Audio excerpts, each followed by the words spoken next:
Welcome everyone and kick off the virtual town hall for Tarrant County employers. I'd like to thank everyone for joining. We have 230 participants registered today and 137, and those numbers are continuing to grow as people log in to this important event.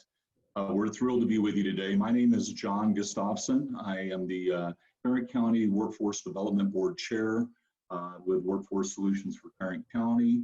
I also am the lead our workforce economic development activities for Lockheed Martin, and wanted to just start by saying thank you all again for joining in this very unprecedented situation that we're all in with the pandemic.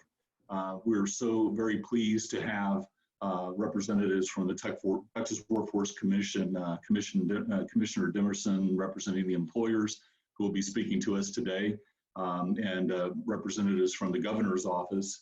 I'm thrilled about how collaborative we remain and how resilient we remain as a state and as a region in terms of how we're really stepping up and addressing the needs of our community, of our job seekers, of our employers.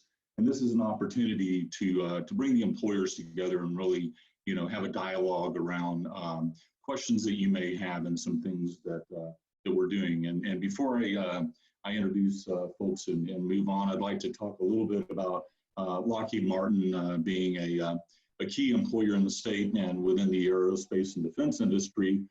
If you're within the DFW region, you've probably heard the sound, what we call the sound of freedom.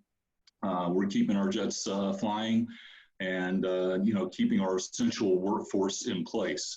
And we're doing a number of things and have through our leadership all the way from our CEO, Marilyn Houston, and throughout our company to address this pandemic and to ensure that our employees know that they're the most important asset that we have.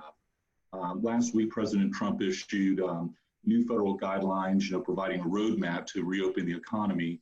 And I know that's accelerating important discussions at federal, state, and local leaders about next steps and how we're addressing that. Certainly, if you've seen a couple of days ago, Governor Abbott's press conference mentioning work in Texas and specifically the 28 workforce boards.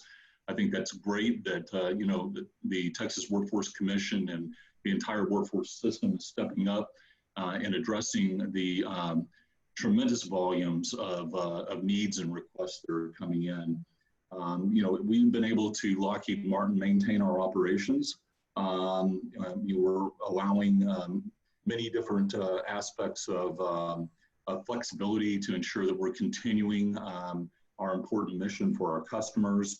Including social distancing, enhancing cleanings, telecommuting, staggering shifts, other initiatives.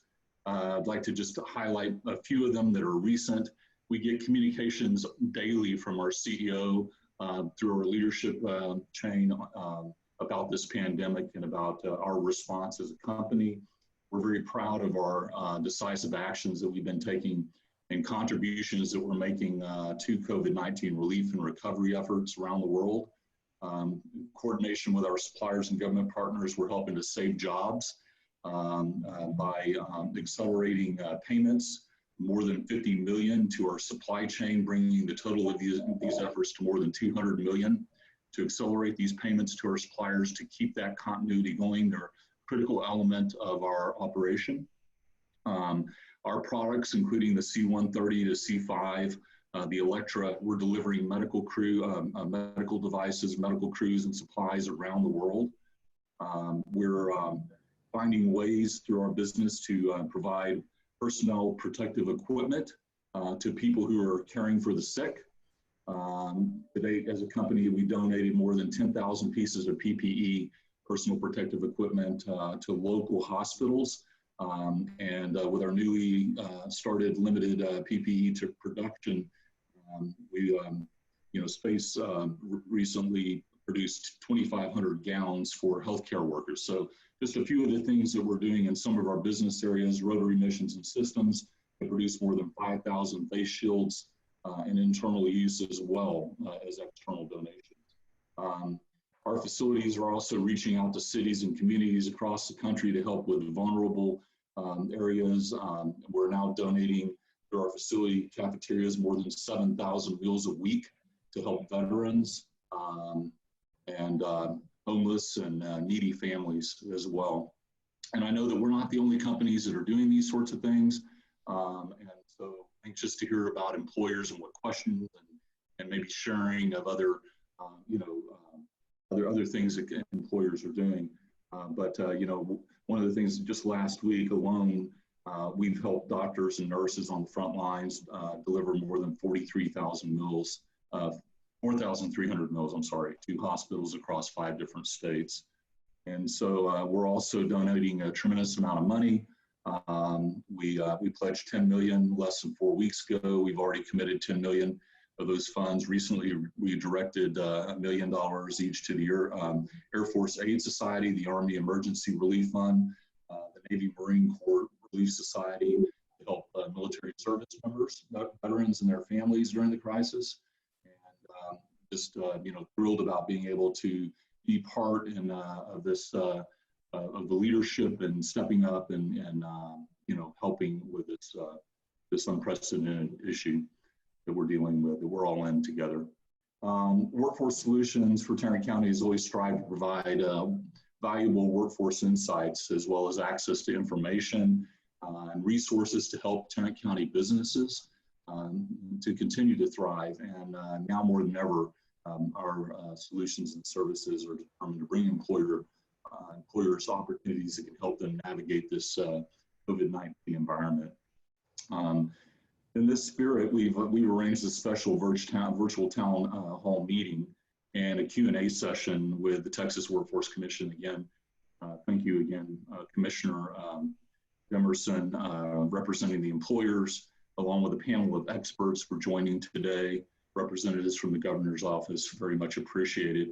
And the purpose of the town hall, again, is to provide employers an opportunity to hear directly from the commissioner regarding the COVID-19 pandemic, and along with the panel of experts to ask questions and chat and whatnot. And just thrilled again to have you all here, 195 people on the line right now.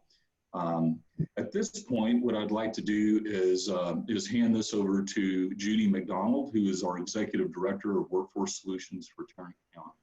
Judy? Judy's gonna have to unmic herself, unmute. Yeah, so Judy in the lower left, there you are. On there? You're ready. Okay. Thank you, John. Good morning, everyone. We are so glad to have you.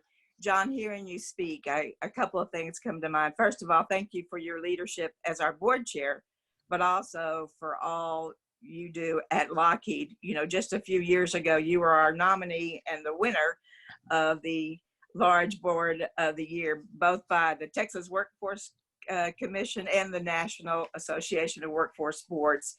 And we can all see why from your comments today. I am the Executive Director of Workforce Solutions for Tarrant County, which is one of 28 workforce boards in Texas, as John mentioned, that the governor has recently talked about.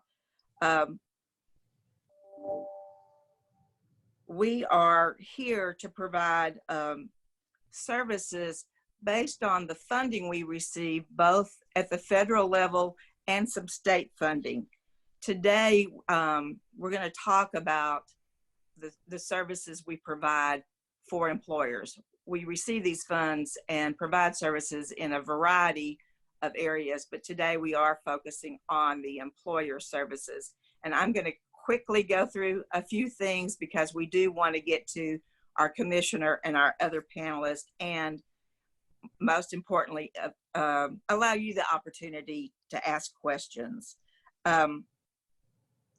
We help businesses find workers who have the skills and talent that you need, and then we grow and develop our residents to qualify and compete for those jobs.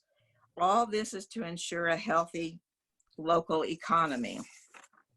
You know, these are extraordinary times. So what we are all talking about today is a little bit different from what we probably would have talked about a few months ago.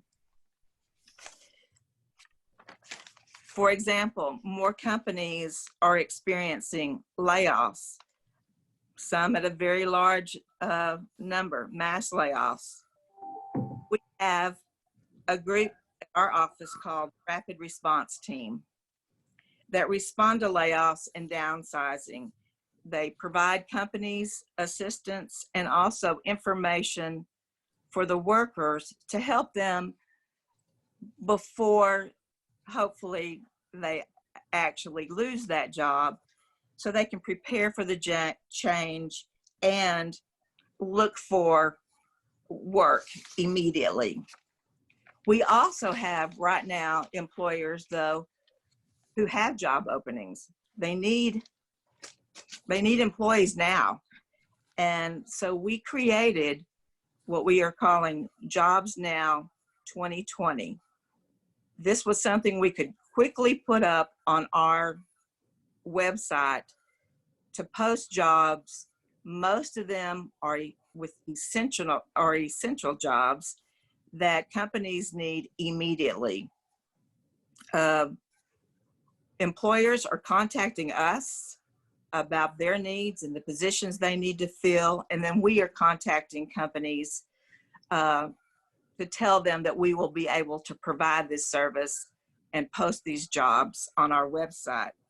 Then we can immediately talk to the laid off worker and tell them about these opportunities, guide them to the website so they can get additional information as they are making some decisions at this time.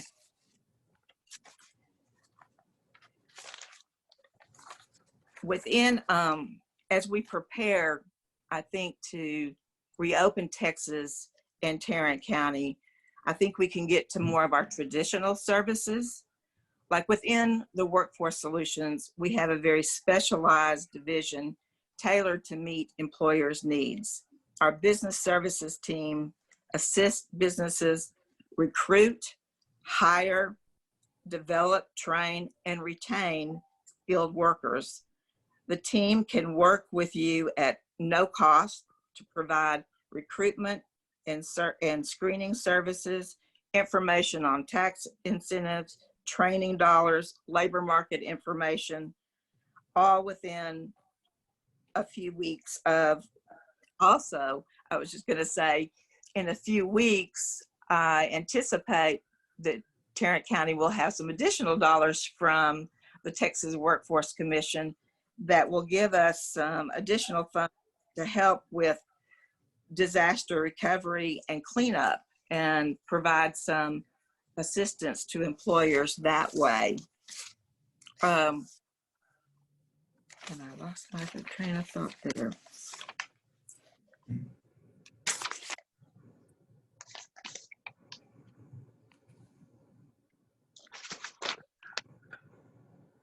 I think I've touched on a variety of things we do, but I have always felt that the best way to talk about our services is to have you hear from somebody who has actually used our services. And with that, I want to introduce Gracie Vega, who is our Vice Chair on the Workforce Development Board and is Director of Human Resources for the Gaylord Texan Resort and Convention Center. And she can tell her story for us now. Thank you, Gracie. Thank you, Judy. I appreciate you allowing me to participate in this panel with employers. But I'm going to spend a few minutes just to define what my role is as a co-chair for this wonderful workforce development. We are asked as a board member to play an active role to make sure that we are identify subcommittees. Within the board, we have developed subcommittees. So I serve in 2 subcommittees, and those are the Leadership Committee and also play an active role on the Workforce Improvement Committee. And I do want to kind of share with this audience the two goals, because I do believe that impact each of you guys on the call. Goal number one is to improve the quality of the existing, potential, and future workforce in Tarrant County through strategic partnerships. Goal number two is to develop and offer responsive business services to help Tarrant County businesses, especially smaller business owners, to meet their human resources needs and improve the quality of workforce available to them. But I'm also an employer like many of you guys on the call. I am the Director of Human Resources at the Gaylord Texan Resort and Convention Center. And for those who are not familiar where we are in Grapevine, Texas. And we have about 140 acres consisting of 1,800 rooms, which we went to expansion last year, and 486,000 square feet of meeting space. And many of you guys might be familiar where we are and who we are, because we host two big events during the season. And those are Great Fest and also Lone Star Christmas, which is ICE. And I'm going to spend a little bit of time kind of giving you information about our business for you guys to understand. So we have an average of 1,800 associates. We call our associate stars. And depending on the season, we have up to 1,800. And it goes up and down. Again, we hire international seasonal stars that come and help. But I also wanted to spend a little bit of time kind of giving you guys kind of the overview of our essence. And I had the opportunity to open this hotel 16 years ago. So we have an average, we have, our engagement satisfaction is pretty high. We have best-in-class workforce and incredible diverse background. We have been nominated every year to be on the top places to work in the DFW. Recently, we were part of the Texas Workforce Solution Local Employer of Excellence.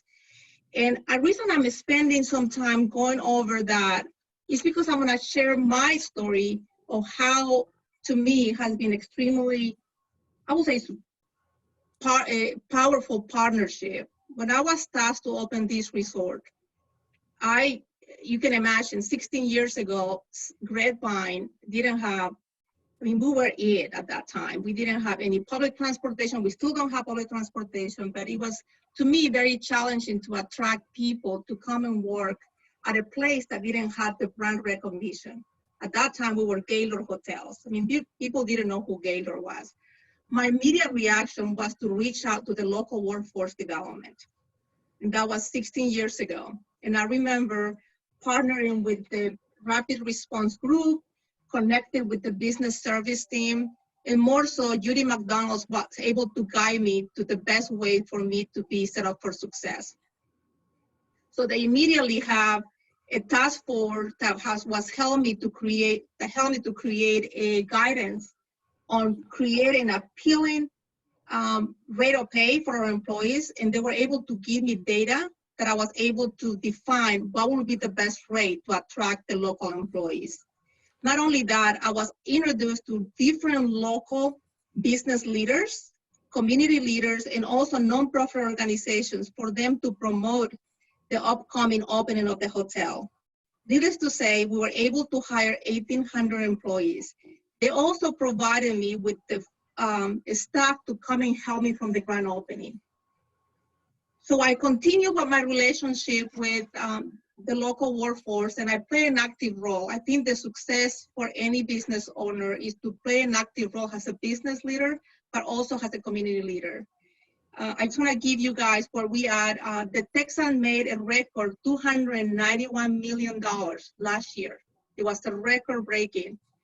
Just to give an example, we sold 517,000 rooms, nights in 2019. Lone Star Christmas and ICE, that I know many of you guys are familiar with, we sold 374,000 tickets. But I also want to make you aware that Marriott has recently acquired Sheraton. And the reason I want to share that with you guys, because my role also as a community leader and a board member, I am the ambassador of our industry. Many people struggle to understand opportunities that exist within the hospitality industry. But I know Marriott is highly committed to hire our veterans, our youth, and kids with disability. I can report to you that I wouldn't be able to achieve the goals that we did without the support of the local workforce development. And we were able to not only achieve the goal, but exceed it.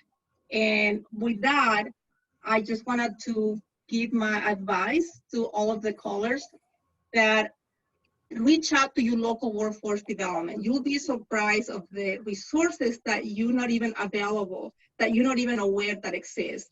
And I'm gonna end my call by just sharing just a quick example. The industry was highly impacted by COVID-19. Just to give you an example, many of our hotels in the area are closed.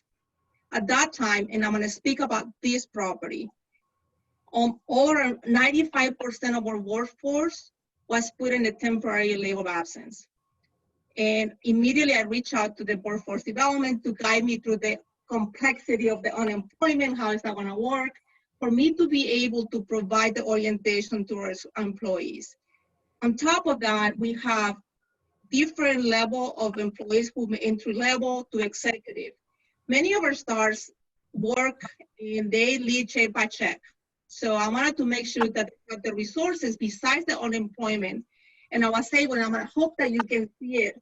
This is a resource guide that was put together by the Fatherhood Coalition, which is a Tarrant County Father Coalition, and it's a list of different resources that our associates were able to access to seek assistance. If someone was struggling with the electricity payment, there is different agencies that can help our associates. So anyways, I'm gonna end my call, my presentation with that. And thank you again for your partnership. And thank you, Commissioner Demerson, for allowing me to participate in this. Thank you. Thank you so much, Gracie. I am sorry that recently you have been having to use our rapid response services, but I'm glad we could be of assistance. You have been such a great partner, and I hope that in the fairly near future, we will be on the helping you recruit new talent side for you. That's a lot more fun, isn't it, Gracie? Now I want to turn over our town hall to our guest of honor, the Texas Workforce Commissioner representing employers, and our friend here in Tarrant County, Aaron Demerson. Let me tell you a little bit about the commissioner. He currently serves as the commissioner representing employers in the Texas Workforce Commission. Governor Abbott appointed him to the 3-member commission on August 20th in 2019. Prior to that, he was working at Texas Workforce Commission as the director of the Office of Employer Initiatives. And before that, he was working as the senior advisor to Governor Perry and executive director of the Economic Development and Tourism Division in the governor's office. That's really where I got to know him, with a team from the Fort Worth Chamber and Tarrant County Community College. We were up there trying to get some deals going there with at the governor's office, and he has always been good to Tarrant County. And so delighted to have you speak to us today. Good. Thank you, Judy. Thank you so much for the introduction, and thank you for all that you do to help us bring together the worlds of workforce, economic development, and education in that regard. Let me say thanks to Jon as your board chair, the work that you guys are doing at Lockheed. We appreciate the investment that you guys are making in our state, and we don't take it for granted at all.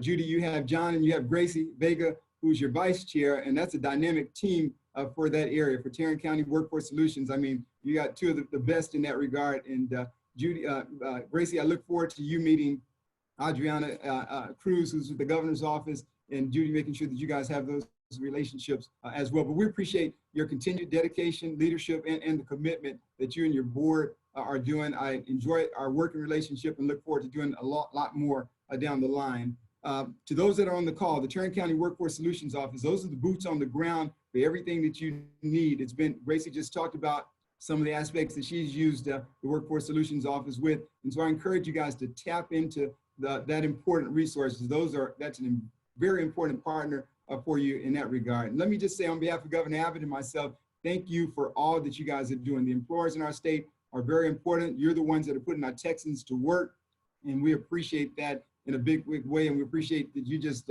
simply do what you're doing, and that's taking care of business. Since last week, we've had over $579 million in benefits that we've paid out to over 387,000 claimants that have been out there. And that's the equivalent of taking about 2 years of calls of claims in about 33 days. And so imagine that, 33 days, 2 years worth of claims that are coming in. That's the magnitude of what we're dealing with in this particular case. But I have the opportunity to represent employers, proud to do that, and looking forward to answering your questions. We've been proactive and responsive in a big way. We have 4 dynamic attorneys that are going to be on this call as well. We have a number of questions that have come through. So I'm going to cut short my opening remarks so that I can move to another important partner from the governor's office. Adriana Cruz has been appointed by the governor a couple of months ago, probably like light years right now with the work that's come on board from that standpoint, but she's not a stranger to what we're doing in the worlds of economic development, workforce, and education, and delighted with the partnership that we've had.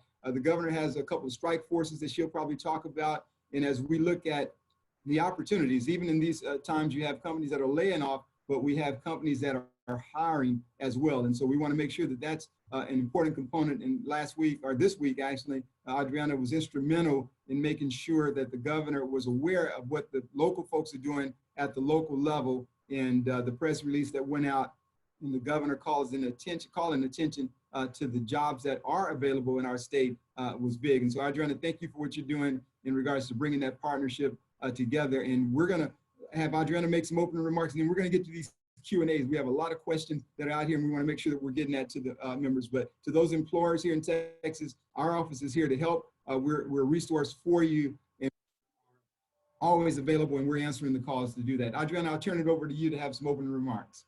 Thank you, Aaron, and I'll keep my remarks very brief because I know we do want to get into the questions. I'm the Executive Director of the Economic Development and Tourism Office in the Office of Governor Greg Abbott. Very happy to be with you here today.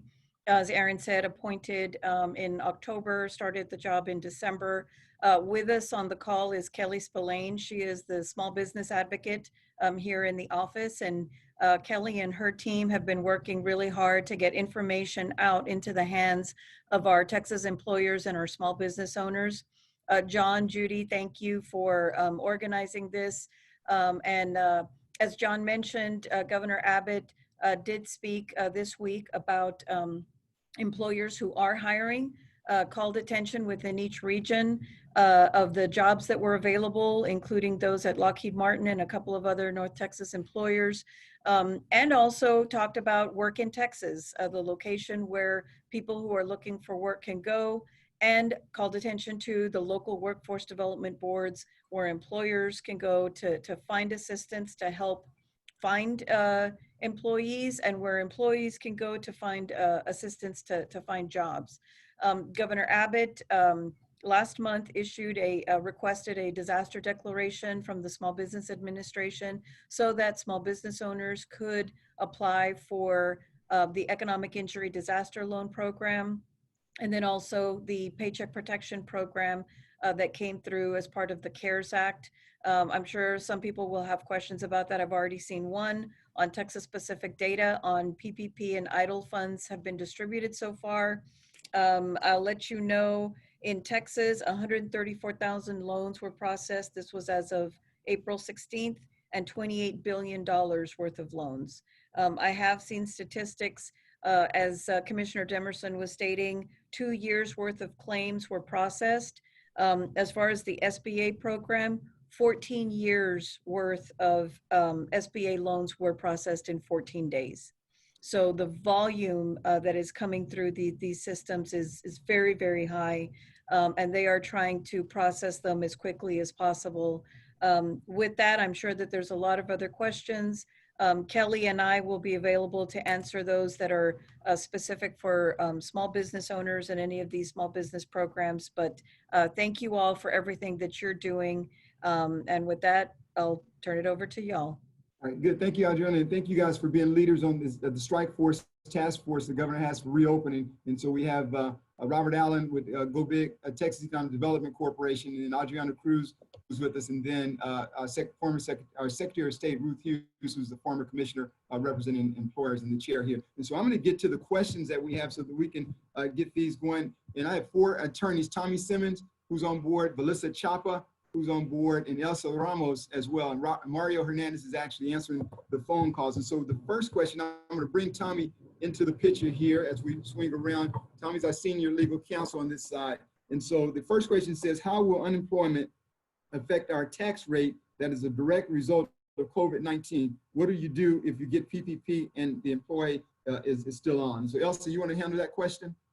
Yes, Commissioner, and good morning, everyone. So good news is if you're a taxed employer and the job separation resulted from the COVID-19 natural disaster, there's supposed to be chargeback protection for you, which means that then those benefits are not charged back to the employer. How is this going to affect your tax rate in 2020? It's not going to. But at the end of the year, when Greater Minds and I put all together all the data and look at our trust fund and what needs to go in and the health of that, a lot of math is going to happen and new tax rates are going to come out. So right now, we don't know how it's going to be affecting future tax rates. We're in the basically wait and see period of that. So we're just going to wait and see and keep our fingers crossed. And that's where we are. If you got PPP and your employee is on unemployment, what do you do? Now that's a business decision for you. Your PPP requirements, and others can speak to that, I think require you to put your employees back on payroll. And if you don't have work for them to come back to, that means you're probably gonna have to put them on paid leave. If that's the case, then they would no longer be entitled to unemployment benefits if they're getting their pay back from you. They're basically on paid leave. So 2 options: they could stop filing for benefits, or if they want to continue requesting benefits, they're obligated to report the monies, the wages they've received from you as the employer. And that will most likely then make them ineligible. Okay, since I've spoken with several people who said they were fired from their position prior to pandemic, denied unemployment benefits. Yes, Melissa? several reasons why that happened. The short and sweet of it is when someone files for unemployment, they have to get over what I call hurdles. They have to get over all the hurdles and get to the finish line. So there could be several reasons why they're denied benefits. Maybe they don't have a valid claim because they don't have enough wages in the base period. Or maybe they were fired for misconduct and misconduct was established and they're being denied benefits. So for those who are not, who were denied unemployment benefits, the decision should tell you which of those hurdles you didn't get over, basically, and they can appeal those decisions if they so desire. Thank you. Stats on SBA fund distribution, estimates on reopening. Anyone, Kelly, Adriana, you guys want to hit any stats that we have on the SBA fund distribution? Well, I will, oh, sorry. No, go ahead, Kelly. Well, I was just going to add to what Adriana has already said and just give you a few more statistics there. In relation to the PPP, over 88,000 Texan companies were approved to the PPP and a total of 21 billion, second only to the state of California. So that is pretty good. In relation to the EIDL loans, there are 1,243 EIDL loans approved so far, totaling 263 million in funds. And again, Texas is in third place after California and Florida, but we are holding our own strongly. And additional funding is in the process of being approved. And so we will see another round of loans in both of those programs. I'll hand it over to Adriana. Thank you, Kelly.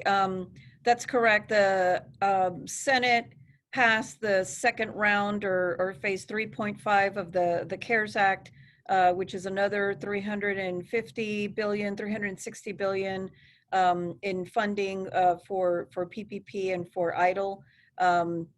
That we're hoping it's estimated to pass the House on Thursday and perhaps be available Friday or Monday. So that those are going, that process is moving very, very quickly. As far as the strike force, Aaron, you mentioned that earlier. I'm not sure if that was part of the question. The governor appointed last Friday a strike force to open Texas. I'm a member of that and one of the special advisory council members advising the governor. There is a panel of 4 medical experts that are part of this council, and they will be, we've been gathering input from different industry sectors, from the hospitality industry, from manufacturers, restaurant association, retailers, just as many broad industries as possible to get input on what they can and cannot do in order to, as we look to systematically and strategically and carefully open the state back for business, to try to put Texans back to work while still maintaining the health and safety of our citizens and our residents. So. Yeah, there were estimates on reopening, so thanks for sharing that information. And Kelly has shared also that there are other, your banks or 7A programs, but also you mentioned Intuit or Square and PayPal, I think, as designated registered agents that could actually provide assistance with loans, if I'm not mistaken. You want to speak to that real quick, Kelly? Yes, sure. So if companies have not already applied for the PPP, now is a great moment to try to find yourself a local 7A lender. It could be your existing bank. Many of them are 7A lenders. You can also look at community development financial institutions. There are many of them across the state of Texas. Several of them are 7A lenders as well. And also, like Commissioner Demerson just said, 3 very large online companies have been approved as 7A lenders. They would be PayPal, Square, and Intuit, which is also QuickBooks, and you can go online and apply that way. But there will be a race for this next round of funding. It gets used up really quickly, so you need to use this moment to get ready for that. I hope that answers the question. It does. All right, so we're going to hit these questions. As business reopens in phases, please discuss recovery plan options available for manufacturers in particular. Between Tommy, you want to hit that? Yes, as far as the Texas Workforce Commission is concerned, not only the Texas Workforce Commission, but its local partners, the Workforce Development Boards and the Workforce Solutions Centers can definitely be the partners of business as they seek to recruit more staff and recover from the unemployment claim load that has happened. And we will be available in this office, of course, to help advise employers regarding all phases of hiring and job applications, things like that. You can also get assistance from the business service representatives at local workforce centers. So TWC with its workforce partners can definitely play a role there. Good, thank you. Is there a way to email notice of potential chargebacks to TWC? The faxes seem to always be busy. Is there a way to email notice of potential chargebacks to TWC? Elsa? Yes, so I have good news and bad news on that. The bad news is no. Currently, and I just got an email yesterday from somebody in that department, in that unit, email is still not an acceptable form. We're not set up to do that. Good news is you don't have to fax it. The instructions allow you 3 different ways to respond. So you can do it online, by fax, or regular mail. And when you're dealing with notices of potential chargeback, good news is the deadline's a little bit longer. You have 30 days to respond. So if you're able to put it in the mail and keep track and document what you do, but that might be the best thing right now. If you still have questions, I do have a number for the chargeback unit. I'm going to repeat it. So if you're writing it down, and I'm sure that our partners here will note it, it is 512-463-2999, 512-463-2999 for our chargeback unit to talk to a person there. Good. All right. Would there be special guidance on how to reopen, soft open after allowed? How will information be distributed to the masses? And so, Adriana, on the special guidance on how to reopen, soft open, or after allowed, how will this be distributed to the masses? So likely Governor Abbott will do a press conference along with an executive order. The executive order will include guidance and for instance, on the retail to go, which was part of the executive order that came out a few days ago, There is guidance from the Texas State Department for Health, and there's a link on the press release that went out that says, for retail to go. In fact, I think we may have that link on our website, Kelly. Is that correct? Yeah. Yes, we do, and I can actually provide that link to Judy and John afterwards so they can circulate it. Yeah, and another word of advice, the governor's office, the Economic Development and Tourism Division, has a web page on our website dedicated to information for Texas businesses related to COVID-19. And I've put that link on an answer to someone's question. It's gov.texas.gov/business/coronavirus. And from that page, there's information from the comptroller's office, from regarding SBA loans, frequently asked questions. In addition, we have an email subscribe button. If you want to get the latest information, this is a very fluid time. These programs are coming out, guidelines are being refined, and this is the way that we're getting information out through our social media channels, through our website, through this email, and of course, the governor's press conferences and press releases. Good. Thank you. Someone had asked us to repeat the number 512-463-2999. That's for the chargeback question that Elsa had. 463-2999 with a 512 area code. The next question, will unemployment claims during this period affect employers next year? Velissa, you want to hit that? Sure, it might. Elsa already touched on this earlier, but we are required to have a certain amount in the fund. And so once that amount falls below, we may have to have a replenishment tax or a replenishment ratio computed in the employer's tax rates across the board to replenish that fund and possibly pay back any loans that we've taken from the federal side on that. So like Elsa said, it's too soon to tell.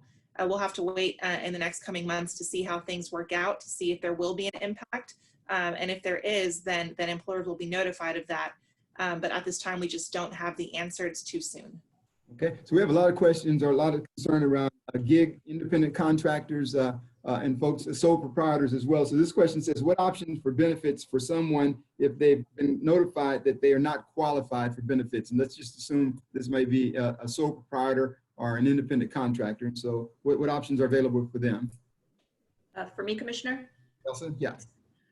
Right, so if we're talking about you're a sole proprietor, independent contractor, and you were told you were not able to get regular unemployment, if you've already filed, our guidance is sit tight. If you filed and were denied, sit tight.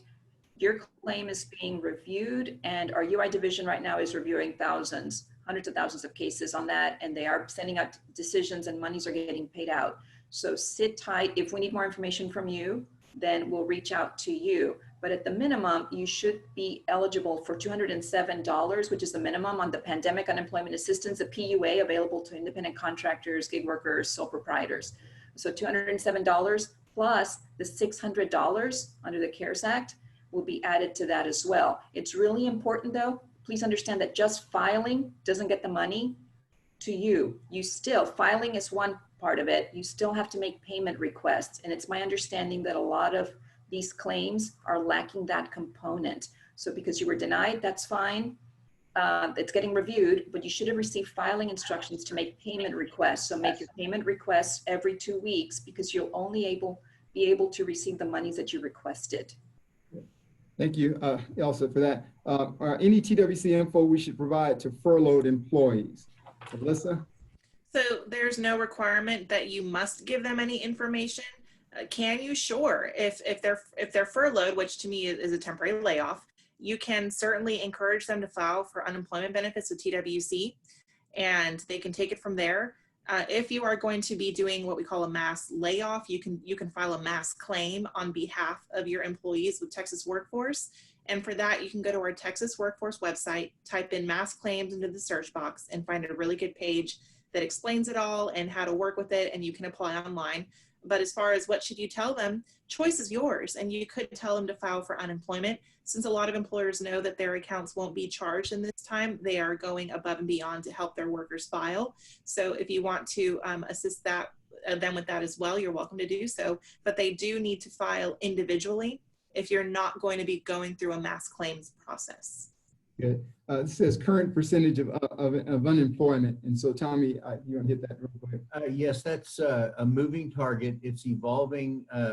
Every week we see a different figure. The latest unemployment figures are on the press release section of the TWC website. So get on twc.texas.gov and click on news, and you'll get to a link for the press releases. The latest figure that was officially announced was 4.6%, but we know that that is an evolving figure as time goes on. So look for the latest press release on the TWC website. And our labor market career director, Mariana Vega, is probably on the line as well, but their team, that division, has a great amount of resource and good information as relates to the trends in unemployment and the numbers around that. Explain pay difference for COVID versus regular benefits. Elsa? And my guess is that question is regular benefits versus the CARES Act benefits, perhaps.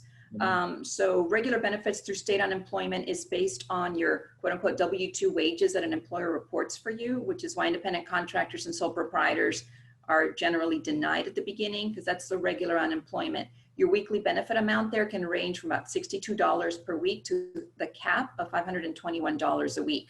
And that's your regular benefits. Comes in now the CARES Act, which allows sole proprietors, independent contractors to apply for benefits. And those others who were not qualified or ran out of benefits under regular can now get benefits under the CARES Act. Now you can get minimum of $207 a week up to the cap of $521, but you get the minimum of $207 unless you as an independent contractor, sole proprietor, provide proof of earnings income from your previous year, from 2019, to raise that up. But thanks to the CARES Act, now everybody on either regular unemployment or the PUA, the CARES Act Pandemic Unemployment Assistance Plan, you get an extra $600 per week. Of course, the $600 is not for the rest of the year. It doesn't continue forever. That ends at the end of July. That's one of the differences there. And also the CARES Act brought in an extension of benefits. Normally 26 weeks under state benefits is what you can get in a year from when you file, measured from when you file your claim. The CARES Act now extended that an extra 13 weeks. All right, so it says hospitals across the nation are seeking RN contractors. Staffing agencies increased our rates by 50 to 70%. Is this price gouging? We've heard a little bit talk about that. Tommy? That would be a very complicated issue, but I doubt that it would be price gouging in the case of staffing agencies. We work real closely with a lot of staffing agencies, and one thing that they've always told us is theirs is just a painfully competitive industry, and they have relatively low margins, and they would not charge more than the market would bear. The problem is that they are probably having a very difficult labor supply problem locating qualified medical personnel, trained medical personnel who are willing and able to do the work that needs to be done. And those individuals very often demand higher pay. Sometimes you might call it a hazardous duty bonus or something like that. We've heard that multiple times from callers in the past few weeks. But that's really where the buck stops, is the wage demand from qualified people who are willing and able to do the work. Sometimes you have to pay more to get those people, and the staffing agencies have to be able to make some kind of a profit on that transaction. So it's doubtful that it would be illegal price gouging. Good. And so I'm going to wrap these two questions up as we limit on our time here for Adriana and Kelly. But it says, regardless of the specific start date, what is the plan for getting individuals back to work in an orderly manner? When can we open back up? And is there still funding for small businesses? And I think you guys have hit a lot of that, but as we close out, kind of give them the last final centered around that. So funding for small businesses is in process. That is the CARES Act, or the reauthorization of some of the funding for the CARES Act, which it looks like a deal has been worked out, and we're hoping that that passes on Thursday. Then the question becomes, how quickly will they roll that out? Will that be Friday, or will it be the following Monday? As Kelly suggested, find out who your lenders are, be in touch with them, try to get information prepared if you're planning to file for those. The strategy to reopen the state, that is what the strike force is working on right now. We are working 24/7, believe me, and getting information from our businesses, small businesses, different industry sectors, as I mentioned, to determine the best strategies to reopen the Texas economy while still protecting the health and safety of our citizens. Every action that's taken is going to be supported by data, by medical advice. So I believe the governor will be making an announcement on Monday. On the next phase, we're going to be doing this in phases and in steps, and doing it very strategically and thoughtfully and carefully. So the goal is to get Texans back to work.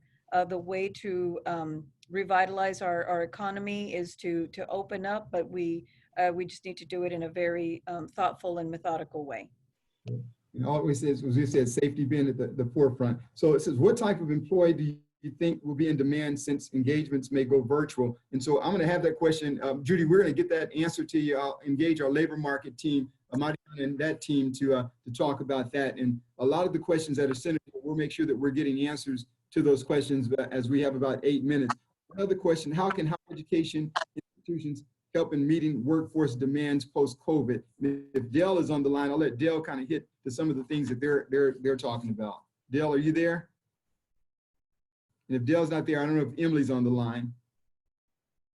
And if not, we'll move to Judy. Did you have anything that you wanted to comment? Any last questions that you've been hearing in your region that we need to address before closing out? No, just like what you said, I think people will be rethinking what their companies look like in this virtual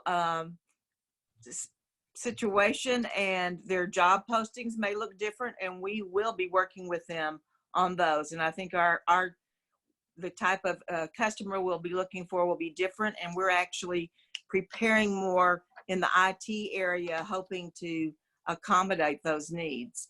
Good. All right, so we have 7 minutes, and we're going to get a few more questions in here as well. So this one says, if we require those with sick household members to self-quarantine for 14 days following exposure, does that apply to FFCRA pay? Velissa, you want to hit that one? Sure. So if the employer is requiring them to self-quarantine, to my understanding, that does not trigger one of the 6, I believe it's 6 events under the FFCRA. If you, if the person is self-quarantining and because they have symptoms and is seeking a diagnosis, that's different. But if the employer is telling them to kind of stay home, no, but the employer should consider to see if the employee can work remotely during the time that they're in self-quarantine. And that could solve the problem where they can keep working.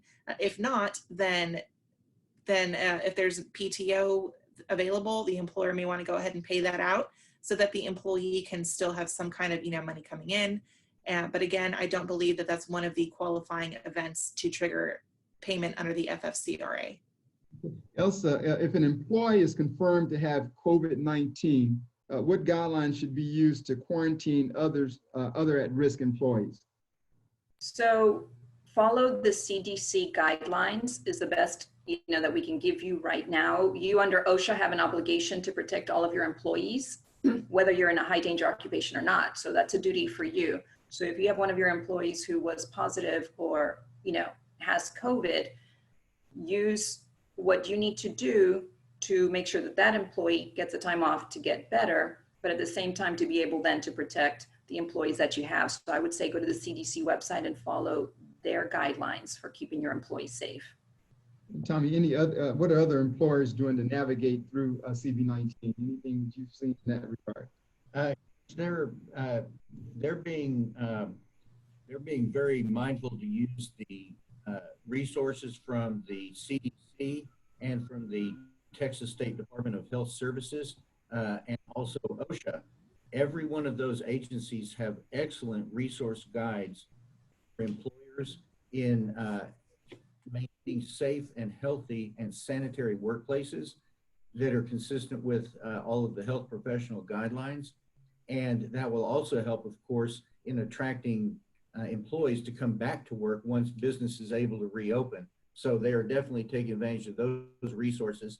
Every single major federal and Texas agency now has a COVID-19 related link at the top of their website. Every single one of them I've noticed, and click that and you can access all kinds of great resources from those agencies. Okay, and then this is a very important question. We see a lot about it. How can you get your staff back to work with the financial incentive to stay on unemployment? And so, Velissa, Elsa, Tommy, you guys can weigh on that. When you have someone saying, I can make more being on unemployment than I can working, address that situation. Velissa? Sure. It's a common issue where they are rejecting offers of work because of the additional $600 they're getting through the CARES Act. It's happening a lot. You can't force them to come back to work, right? You can't bring them back in and force them to work remotely either. So with that in mind, what you could do is contact Texas Workforce Commission and let us know that you offered them a position, because folks who reject suitable offers of work should be disqualified from receiving benefits. So you can call TWC's fraud department or you can email them. The email address for that is twc.fraud@twc.state.tx.us. You can also contact the fraud department by phone at 1-800-252-3642. And don't forget, you can go to Texas Workforce, type fraud into the search box, find the page on it, and all of this information is there as well. But that's kind of the best that you can do. You can't force them to come back, but you can document the offer and the rejection and submit that to our fraud department for investigation. Good. Okay.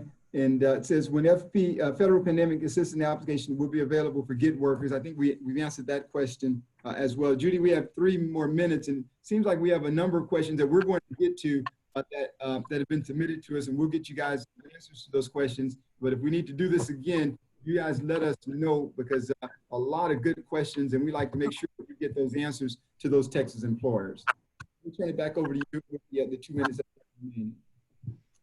Okay, thank you so much, Commissioner, and to all the panelists for handling so many questions. You know, at the local boards, we are not really the unemployment insurance organization, and yet that is where so many of our questions are.